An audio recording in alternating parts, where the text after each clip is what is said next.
దాదాపు అదే కాలమందు రాజైన హేరోదు సంగపు వారిలో కొందరిని బాధ పెట్టుటకు బలాత్కారంగా పట్టుకొని యోహాను సహోదరుడైన యాకోబును ఖడ్గముతో చంపించును. దాదాపు అదే కాలమందు అని అంటే క్రీస్తు శకము 41 నుంచి 44 మధ్యలో అంట. దాదాపు అదే కాలం అంటే 2025 సంవత్సరంలో కాదు. దాదాపు అదే కాలం అంటే క్రీస్తు శకము 41 సంవత్సరం నుంచి 44 సంవత్సరాల మధ్యలో జరిగిన సంఘటన మనం చూస్తున్నాము. ఆ దినముల్లో హేరోదు అనే రాజు, పరిశుద్ధ గ్రంథమైన బైబిల్లో హేరోదు రాజు అనే పదం మనకు కనపడుతుంది. హేరోదు రాజు అని అంటే ఎవరు అనుకుంటున్నారు మీరు చెప్పండి?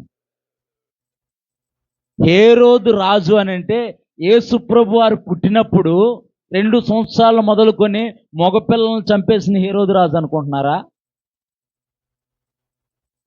మీరు మంచిగా చెప్పారు కాదన్న. ఎందుకనంటే పరిశుద్ధ గ్రంథమైన బైబిల్లో హేరోదు అనే పదము కనపడుతూ ఉండిద్ది.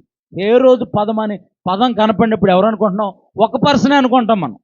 మనం ఎవరైనా ఒక పేరు కనపడింది అని అనుకో, జక్రయ్య అని పేరు కనపడింది అనుకో, పాత నిబంధనలో జక్రయ్య ఉన్నాడు, కొత్త నిబంధనలో జక్రయ్య ఉన్నాడు, ఒకళ్ళే అనుకుంటాం మనం. కానీ ఇక్కడ హేరోదు అనే రాజు ఎవరనంటే మొట్టమొదటిగా మనం చూద్దాం. హేరోదు అనే పదము రాజ్యవంశానికి చెందింది. వాళ్ళ పేరు కాదు, ఇది వాళ్ళ పేరు కాదు. ముల్లపూడి హరిశ్చంద్ర ప్రసాద్. ముల్లపూడి అంటే అదొక బ్రాండ్. మా ఇంటి పేరు చెన్నుపోయిన, అదొక బ్రాండ్. ఆనంద్ గారు ఇంటి పేరు కండెల్లి. అట్లా ఇంటి పేరు చెబితే వీళ్ళు పలానా అని చెప్పి ఒక ఐడెంటిఫికేషన్ వచ్చింది. అవునా కదా? మనకు బంధువులు ఇల్లు, మన చుట్టాలే, మన దూరపు చుట్టాలు ఇల్లు. పలానోళ్ళ చుట్టాలు ఇల్లు, మనకే చుట్టాలు అవుతారని చెప్పేసి మనం మాటలు కలుపుతాం, చుట్టరికం కలుపుకుంటాం. ఇక్కడ హేరోదు అనే మాట వారి రాజవంశానికి చెందింది. హేరోదు అనే మాట వారి రాజవంశానికి చెందింది. ఈ హేరోదు రాజు పేరు అగ్రప్ప. ఏం పేరు?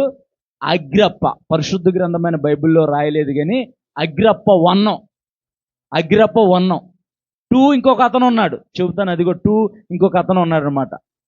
ఇతన తండ్రి ఒక ఆయన ఉన్నాడు. ఇతని తండ్రి ఎవరనంటే బాప్టిజం ఇచ్చిన యోహాన్ని చెరసాల్లో వేయించి తల కొట్టించాడు కదా, ఆ హేరోదు రాజు ఈ అగ్రప్ప తండ్రి. యేసు ప్రభు వారు పుట్టినప్పుడు, జ్ఞానులు వచ్చినప్పుడు, మేము ఆ యొక్క నక్షత్రాన్ని చూసి వచ్చామని చెప్పినప్పుడు అక్కడున్న పరిపాలిస్తున్న హేరోదు మహారాజు, ది గ్రేట్ హేరోదు అంటారన్నమాట. ది గ్రేట్ హేరోదు అంటారు. హేరోదు మహారాజు, ఆయన హేరోదు మహారాజు, ఆయన కుమారుడే యోహానుని చెరసాల్లో వేయించి, బాప్టిజం ఇచ్చి యోహాను చెరసాల్లో వేయించి తల కొట్టిచ్చేసేసాడు. ఆయన కుమారుడే ఇప్పుడు దాదాపు అదే కాలం ఉందంటే క్రీస్తు శకం 41 సంవత్సరం నుంచి 44 సంవత్సరం మధ్య కాలంలో మనము చదువుతున్నాము. అక్కడ కనపడుతున్న హేరోదు రాజు పేరు అగ్రప్ప 1. అగ్రప్ప 2 ఒక ఆయన ఉన్నాడు.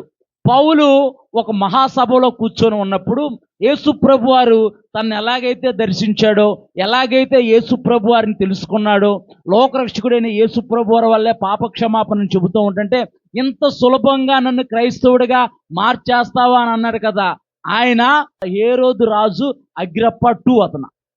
అంటే మనం ఎంతమందిని చూసాం? ఇప్పుడు 4 హేరోదు రాజును చూసాం. ఎంతమందిని చూసాం? 4 హేరోదుల రాజు చూసాం.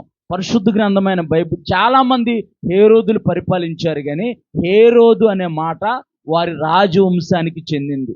వారికి ఒక పేర్లున్నాయి. బాప్టిజం ఇచ్చు యోహాన్ని తల కొట్టించిన అతని పేరేమో అంతిప.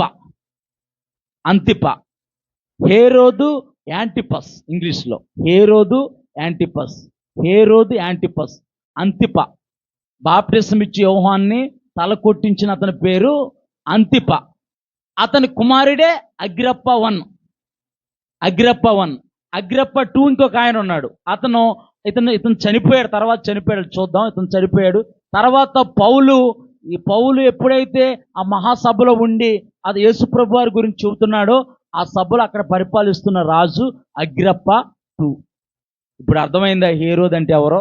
నలుగురు హేరోదుల్ని పరిశుద్ధ గ్రంథమైన బైబిల్లో దేవుడు రాయించారు. రోమీల సామ్రాజ్యం కింద వీళ్ళు రాజులుగా పరిపాలన చేసేవారు వీళ్ళు. అంటే హేరోదు అనే మాట అంటే మనం ఏమనుకుంటాం? ఎప్పుడు జ్ఞానులు వచ్చినప్పుడు హేరోదు, అక్కడ జ్ఞానులు వచ్చినప్పుడు హేరోదు కనపడ్డాడు, ఇక్కడ ఒక హేరోదు కనపడ్డాడు. అపోస్తుల కార్యాలు ఇంకో 25వ అధ్యాయం అక్కడికి వెళ్తే అక్కడ ఒక హేరోదు కనపడతా ఉంటాడు. బాప్టిసం ఇచ్చి యోహాను దగ్గర హేరోదు కనపడతా ఉంటాడు. అంటే హేరోదు అనే మాట వారి రాజవంశానికి చెందింది. మొదటి హేరోదు, ది గ్రేట్ హేరోదు, తర్వాత అంతియప్ప, తర్వాత అగ్రిప్ప I, తర్వాత అగ్రిప్ప II. మనము క్రీస్తు శకము 41వ నుంచి 44 మధ్య కాలం గురించి మాట్లాడుతున్నాం. చదువు ఒకసారి.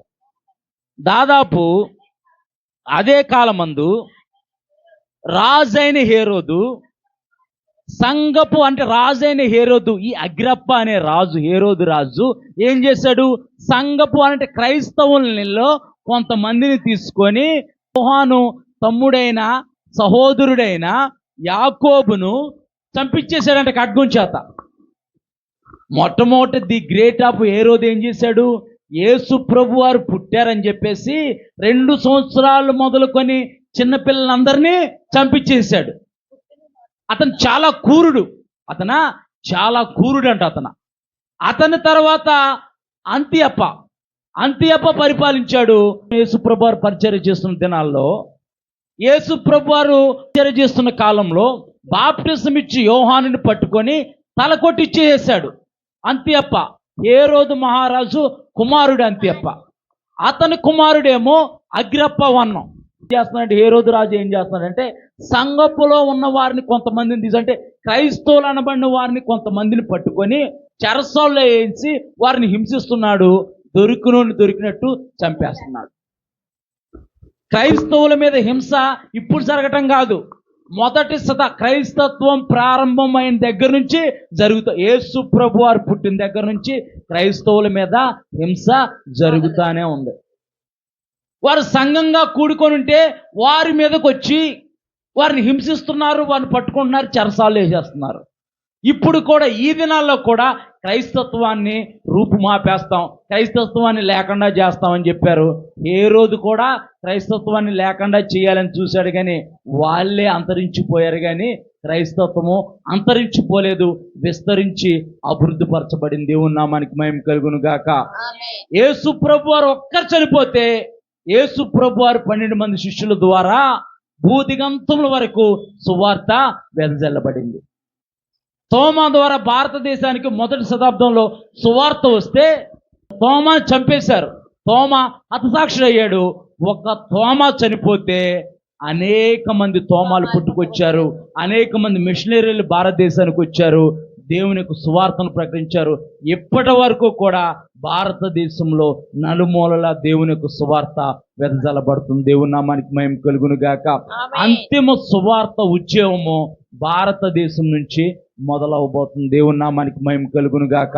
అంటే అందరికంటే మొట్టమొదటిగా మొదటి శతాబ్దంలోనే భారతదేశానికి సువార్త వచ్చింది, కానీ భారతదేశము సువార్తను అంగీకరించట్ల. మన తర్వాత చాలా సంవత్సరాలకి అమెరికాకు సువార్త ప్రకటించబడింది, ఆఫ్రికాకు సువార్త ప్రకటించబడింది, యూరోప్ కంట్రీస్కు సువార్త ప్రకటించబడింది. అవన్నీ దేవుణ్ణి అంగీకరించాయి, దేవుని యొక్క ఉద్యమంతో నింపబడ్డాయి, సువార్త ఉద్యమంతో నింపబడ్డాయి. మన భారతదేశంలోనే ఇంకా ఉద్యమము రగిలించబడలా. అంతిమ ఉద్యమము, సువార్త ఉద్యమము భారతదేశం నుంచి మొదలవబోతుంది. అప్పుడు మన ప్రియుడు పెళ్లి కుమారుడైన యేసు ప్రభు వారు మధ్యాకాశానికి రాబోతున్నాడు. దేవుని నామానికి మహిమ కలుగును గాక. ఈ హేరోదు ఎలాగైతే సంఘపు వారిని హింసిస్తున్నాడో, ఈ దినాల్లో కూడా క్రైస్తవులు అనబడే వారిని అనేకుల్ని హింసిస్తున్నారు, అనేకులను దూషిస్తున్నారు. ఒక్క ప్రవీణ్ పగడాల గారు చనిపోతే 100 మంది ప్రవీణ్ పగడాల గారు పుడతారు. ఒక్క వ్యక్తి చనిపోవటం వల్ల క్రైస్తవత్వము అంతరించిపోదు. ఒక్క ప్రవీణ్ పగడాల గారు చనిపోతే 100 మంది ప్రవీణ్ పగడాల గారు పుడతారు. దేవుని నామానికి మహిమ కలుగును గాక. ఆయన చనిపోయిన తర్వాత ఆయన మాటలు యూట్యూబ్లో సోషల్ మీడియాలో చూసి అనేకులు రోషం కలిగి దేవుడి కొరకు నమ్మకంగా నిలబడుతున్నారు. దేవుని నామానికి మహిమ కలుగును గాక. అంటే ఒక్క ప్రవీణ్ పగడాల గారు చనిపోవటం వల్ల క్రైస్తవత్వానికి ఏమైనా నష్టం జరిగిందా? ఏమి నష్టం జరగలేదు. ఇంకా అనేక మంది దేవుణ్ణి వెంబడించడానికి ఆయన సువార్త మాటల ద్వారా అనేకులు పట్టబడుతున్నారు. దేవుని నామానికి మహిమ కలుగును గాక.